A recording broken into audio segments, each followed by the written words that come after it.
Hello everyone, कैसे हैं आप सभी लोग। मैं हूं विवेक फ्रॉम फिनटेक्स प्रो, जहां पर हम बात करते हैं फाइनेंस एंड टैक्सेशन की। आज के सेशन में हम डिस्कस करने वाले हैं जीएसटी नंबर लेने के बाद में कौन कौन से कंप्लायंसेस आपको जरूर करने हैं। सबसे पहला जो कंप्लायंस है वो आपको अपने बैंक अकाउंट की डिटेल ऐड करनी है जीएसटी के अंदर। जी हां, आपको जीएसटी नंबर लेने के बाद अपना एक करंट अकाउंट ओपन करवाना है एंड उसकी बैंकिंग डिटेल जो है वो आपको अपने जीएसटी नंबर पर डालनी है। ध्यान रखिए, जितने भी आप बिजनेस से रिलेटेड ट्रांजेक्शन्स करेंगे अब फ्यूचर में, वो आपके करंट अकाउंट के थ्रू ही होनी चाहिए। 45 डेज की टाइम लिमिट होती है। अगर आप अपना बैंक अकाउंट ऐड नहीं कर पाते हैं इस टाइम पीरियड में तो आपका जीएसटी नंबर कैंसिल भी हो सकता है, इसलिए ध्यान रखिएगा, बहुत ही इंपॉर्टेंट कंप्लायंस है। सेकंड कंप्लायंस हमारा आता है, आपको अपना जीएसटी नंबर अपने प्रिंसिपल प्लेस ऑफ सप्लाई, जो आपका बिजनेस एड्रेस है जहां पे आप बिजनेस कर रहे हैं, उसके बाहर जो है ऐसी जगह पे दिखाना होता है जहां से कस्टमर उसको इजीली देख पाए। वहां पे आपको वो जीएसटी का एक कॉपी, फोटोकॉपी कराकर उसको अटैच करना होगा। अगर आप कोई एडिशनल प्लेस ऑफ सप्लाई जो है वो ऐड करते हैं, कोई नया वेयर हाउस आप जो है यूज कर रहे हैं अपने बिजनेस के लिए, या कोई और नया ऑफिस आपने लिया, कोई नई शॉप आपने ली, तो वो आपको अपने जीएसटी के अंदर जरूर ऐड करनी है।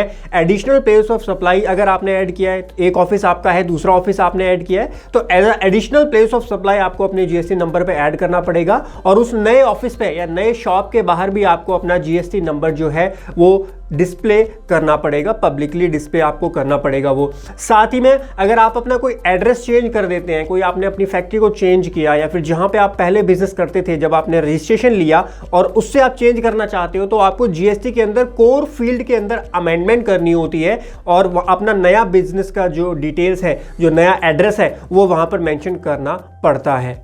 नेक्स्ट, जीएसटी रिटर्न की बात करें तो मेनली 2 रिटर्न आपको जरूर फाइल करनी है, चाहे आपने कोई सेल की हो, चाहे परचेज की हो या ना की हो। नील की रिटर्न करनी पड़ेगी अगर कोई सेल परचेज नहीं है, और अगर सेल परचेज है तो उसके अकॉर्डिंग आपको जो है अपनी रिटर्न फाइल करनी पड़ेगी। एक रेगुलर टैक्स पेयर को जीएसटीआर 1 और जीएसटीआर 3 भी मंथली बेसिस पर, अगर आपने क्यूआरएमपी ऑप्ट किया है तो क्वार्टरली बेसिस पर, मंथली ऑप्ट किया है तो मंथली बेसिस पर आपको R1 और 3 भी जरूर फाइल करनी है। कोई सेल परचेज नहीं है तो नील की फाइल करना। अगर लेट करोगे तो जीएसटीआर 3 में आपके ऊपर लेट फीस लगाई जाएगी, जो कि बहुत हैवी अमाउंट हो जाता है अगर आप ये कंप्लायंस मिस कर देते हो। इसके साथ में एक एनुअल रिटर्न भी आपको फाइल करनी होती है। एक रेगुलर टैक्स पेयर को जीएसटीआर 9 फाइल करनी होती है, लेकिन जीएसटीआर 9 के लिए एक ऑप्शनल भी होती है। अगर आपकी turnover up to 2 crore rupees है प्रीवियस ईयर के अंदर, तो आपके लिए मैंडेटरी नहीं होता जीएसटीआर 9 को फाइल करना, लेकिन अगर 2 करोड़ से ज्यादा की टर्नओवर है तो जीएसटीआर 9 भी एक रेगुलर टैक्स पेयर को जरूर फाइल करनी है।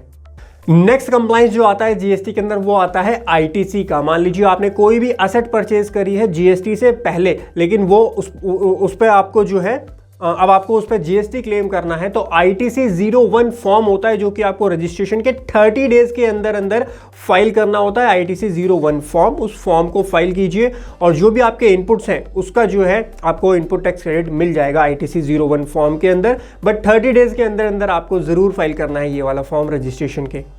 नेक्स्ट है, आपको टैक्स इनवॉइस इशू करना है या फिर ई इनवॉइस इशू करना है। ई इनवॉइस के लिए टर्नओवर लिमिट है आपकी 10 करोड़ रुपीस की। 10 करोड़ से ज्यादा की टर्नओवर है किसी भी प्रीवियस फाइनेंशियल ईयर में तो आपके लिए मैंडेटरी है ई इनवॉइस बनाना। अदरवाइज आप जो है टैक्स इनवॉइस भी बना सकते हैं।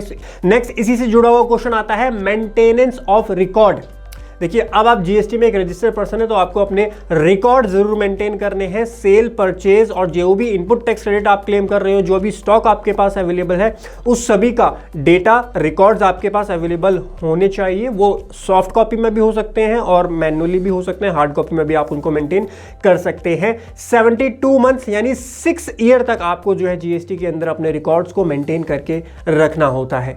नेक्स्ट बात करें, अगर आप गुड्स को एक जगह से दूसरी जगह भेजना चाहते हैं, गुड्स सेल करते हैं, तो उस सिचुएशन में आपको ई वे बिल भी बनाना पड़ता है। ई वे बिल जो है वो स्टेट स्पेसिफिक हो जाता है। स्टेट स्पेसिफिक इसलिए हो जाता है क्योंकि उसकी जो लिमिट है, काफ़ी स्टेट्स में 50,000 की लिमिट होती है, काफ़ी स्टेट में 1 लाख की लिमिट होती है। तो आप आइडेंटिफाई कीजिए कि आपके स्टेट में ई वे बिल की लिमिट क्या है। अगर उससे ज़्यादा का माल भेज रहे हैं, वैसे जनरली जो लिमिट है वो 50,000 है, बट स्टेट वाइज किसी किसी स्टेट में ये 1 लाख भी हो जाती है, किसी किसी स्टेट में 50,000 रहती है। तो अगर 50,000 की आपके स्टेट में लिमिट है और 50,000 से ज़्यादा का माल आप एक जगह से दूसरी जगह भेज रहे हैं, तो उस सिचुएशन में आपको ई वे बिल बनाना बहुत ज़रूरी है। ई वे बिल का लिंक आपको नीचे मिल जाएगा। ई वे बिल पे आपको सेपरेटली जो है रजिस्टर करना होता है और उसके बाद में आप ई-वे बिल बना सकते हैं। एंड लास्टली अगर आपको जीएसटी से रिलेटेड कोई भी टेक्निकल इशू आता है, कोई भी दिक्कत आती है, तो जीएसटी का एक सेल्फ सर्विस पोर्टल होता है जहां पर आप अपनी क्वेरीज रेज कर सकते हैं। कोई भी टेक्निकल इशू आपको आ रहा है वो आप रेज कर सकते हैं। इससे रिलेटेड मैंने एक डिटेल वीडियो भी बनाई है सेल्फ सर्विस पोर्टल से रिलेटेड, और इसमें जो है आप अपनी क्वेरी पुट करेंगे तो विद इन 24 आवर जो आपको उसका रिप्लाई भी मिल जाता है। तो आशा करता हूं गाइस आपको समझ में आया होगा कौन कौन सी चीजों का जरूर ध्यान रखना है आपको जीएसटी रजिस्ट्रेशन करवाने के बाद में। कोई भी क्वेरी अभी भी रह जाती है आपकी तो आप कमेंट सेक्शन में मुझसे पूछ सकते हैं। Thank you so much guys, have a great time. और हाँ, हमारा जो जीएसटी इनकम टैक्स टीडीएस का कोर्स है उसमें टीडीएस का कोर्स ऑलरेडी अपडेट हो चुका है। जीएसटी और इनकम टैक्स का कोर्स अपडेशन में, बिल्कुल अपडेशन उसके अंदर चल रही है। अपडेट होने के बाद में कोर्स प्राइजेस बढ़ने वाले हैं। तो अगर आपने लिया हुआ है कोर्स तो आप रेगुलरली विजिट कीजिएगा, आपको सारी अपडेट्स मिल जाएंगी। अभी तक अगर आपने हमारा practical course in GST ITR and TDS नहीं लिया है, एनरोल कर लीजिए अभी, बिकॉज अभी कम प्राइस में, डिस्काउंटेड प्राइस में आपको पूरा कोर्स मिलेगा विद लाइफ टाइम वैलिडिटी और लाइफ टाइम अपडेट्स के साथ में। तो अपडेट्स अभी उसके अंदर चल रही हैं, अभी के अभी एनरोल कीजिए। नीचे डिस्क्रिप्शन में आपको लिंक मिल जाएगा हमारे practical course in GST ITR and TDS का। Thank you so much guys, have a great time. हंसते रहिए, मुस्कुराते रहिए। Bye bye, take care.